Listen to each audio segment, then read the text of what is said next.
আগামীকাল পাথারকান্দিতে আসছেন আসামে মুখ্যমন্ত্রী ডক্টর হিমন্ত বিশ্ব শর্মা। মুখ্যমন্ত্রীর আগমনকে ঘিরে প্রস্তুতি সম্পন্ন পাথারকান্দিতে। প্রস্তুতি পুঙ্খানুপুঙ্খভাবে খতিয়ে দেখলেন স্থানীয় বিধায়ক তথা মন্ত্রী কৃষ্ণেন্দু পাল। আগামীকাল সোমবার সকাল 10টায় হেলিকপ্টার যোগে পাথারকান্দিতে অবতরণ করবেন মুখ্যমন্ত্রী ডক্টর হিমন্ত বিশ্ব শর্মা। মুখ্যমন্ত্রীর হাত ধরে নবনির্মিত পাথারকান্দি মন্ডল কার্যালয়ের উদ্বোধন হবে আগামীকাল। মুন্ডমালা খেলার মাঠে মহিলা উদ্যমিতা প্রকল্পে আনুষ্ঠানিক চেক বন্টন করবেন মুখ্যমন্ত্রী। প্রায় 16,000 হিতাধিকারীদের মধ্যে মহিলা উদ্যমিতা প্রকল্পের চেক বন্টন করবেন রাজ্যের মুখ্যমন্ত্রী ডক্টর হিমন্ত বিশ্ব শর্মা।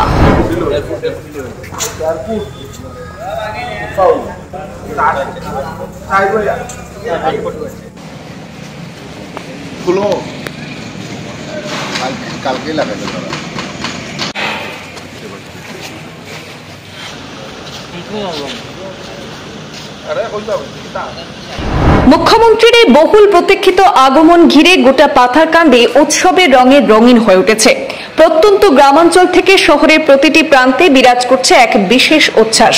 মুখ্যমন্ত্রীর আগমন উপলক্ষে মন্ত্রী কৃষ্ণেন্দু পাল শনিবার গুয়াহাটি থেকে পাথারকান্দিতে পৌঁছে প্রশাসনের ঊর্ধ্বতন কর্মকর্তা এবং দলীয় নেতাকর্মীদের নিয়ে মুখ্যমন্ত্রীর সভাস্থল মুন্ডমালা খেলার মাঠে চলে যান। সেখানে মঞ্চ নির্মাণ সহ যাবতীয় প্রস্তুতির অগ্রগতি খতিয়ে দেখেন।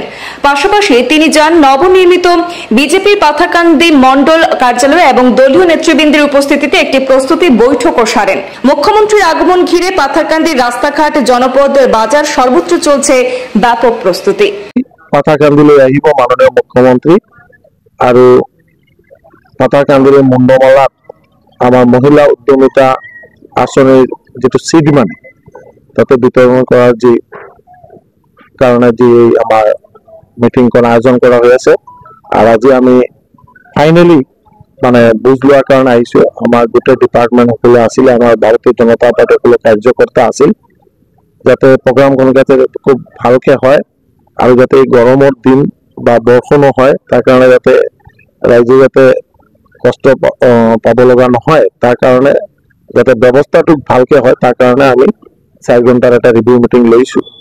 তাৰপিছত আপোনালোকে আমাৰ পাথারকান্দি মন্ডল ভারতীয় জনতা পার্টির পাথারকান্দি মন্ডলের যেটো মন্ডল অফিস, এই মন্ডল অফিসটো মাননীয় মুখ্যমন্ত্রী নিজে উদ্বোধন কৰিব। এটো এটা গৰ্বৰ কথা আর ভারতীয় জনতা পার্টির কার্যকর্তার এটা বহুত আনন্দের দিন, কারণ সকলে মিলি ইমান পরিশ্রমের পিছত এই মন্ডলখন মোটামুটি এটা ভালকে যাতে মন্ডল অফিস এটা থাকে তার কারণে ব্যবস্থা হাতত লৈ আহিছে। তো মাননীয় মুখ্যমন্ত্রী আহিব, এটা একটা আনন্দের কথা। এই কারণে গোটেই কার্যকর্তার মাজত এটা উৎসাহৰ মাজত আপোনালোকে সকলে প্ৰয়াস কৰিছো যাতে এই প্ৰগ্ৰামখন খুব ভালকে হয় আৰু ব্যৱস্থিতভাৱে যাতে হয়। তাৰ কাৰণে প্ৰত্যেকটা ধাপে ধাপে মিটিং চলি আছে আৰু প্ৰত্যেকটা ইয়াত যাতে আমাৰ সকলো কাৰ্যকৰ্তা, যুৱ মোৰ্চা হোক, মহিলা মোৰ্চা হোক বা আমাৰ জেলা বিজেপিৰ সভাপতি নিজে 4বাৰ আহিছে, খবৰ লৈছে বা নিজে ব্যৱস্থাত চোৱা চিতা কৰি আছে। আমি আজি গুৱাহাটীৰ পৰা আকৌ আহিছো যাতে মুখ্যমন্ত্রীর প্রোগ্রাম যাতে ভালকে হয়। আর পাথারকান্দি আমার গোটেই রাজ্যের এটা আশা যে মাননীয় মুখ্যমন্ত্রী পাথারকান্দিলৈ আমি মন্ত্রী হওয়ার পিছত প্রথমবারলৈ আহিব, তার কারণে সকলে খুব আনন্দ আর উৎসাহের মাজত আছে।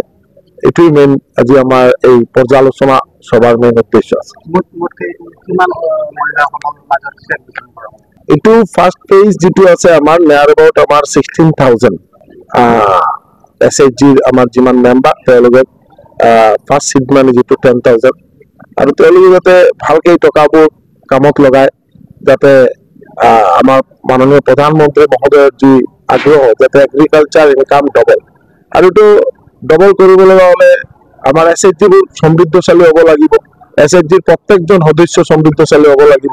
আৰু এইটো এটা ব্যৱস্থা মাননীয় মুখ্যমন্ত্ৰী মহোদয় হাতত লৈছে যে তেওঁলোকৰ এই সিড মানি দিয়াৰ পিছত তেওঁলোকে যাতে নিজে কোনোবা মানুহে যাতে এটা গৰু কিনিব পাৰে বা ছাগলী লয় বা হাঁহ কুকুৰা এইটোৰ বিজনেছ কৰে, যাতে নিজে নিজে ভৰিত যাতে থিয় হ'ব পাৰে। এইটোৰ কাৰণে সকলে যাতে ব্যৱস্থিতভাৱে নিজে জীৱন নিৰ্বাহ কৰিব পাৰে তাৰ কাৰণে ব্যৱস্থা যে মাননীয় মুখ্যমন্ত্ৰী মহোদয় এইটো বহুত প্ৰশংসনীয়। আৰু গোটেই অসমত আপোনালোকে দেখিছে নহয়, এইটো এটা ফেজ মেনাৰে প্ৰত্যেকটা কনষ্টিটুৱেঞ্চি লেভেল মাননীয় মুখ্যমন্ত্ৰী নিজে গৈ আছে আৰু নিজে চেকবুক ডিস্ট্রিবিউশন করে আছে। এটি খুব আনন্দের কথা। মুখ্যমন্ত্রী পতাকাণ্ডে আমরা সকলে উৎসাহিত খুব আনন্দিত। এই কারণে আমরা খুব আগ্রহ সহিত সকলেই মানে প্রয়াস চলাই আছো যাতে ভালকে প্রোগ্রামটা সাকসেসফুলি হয়।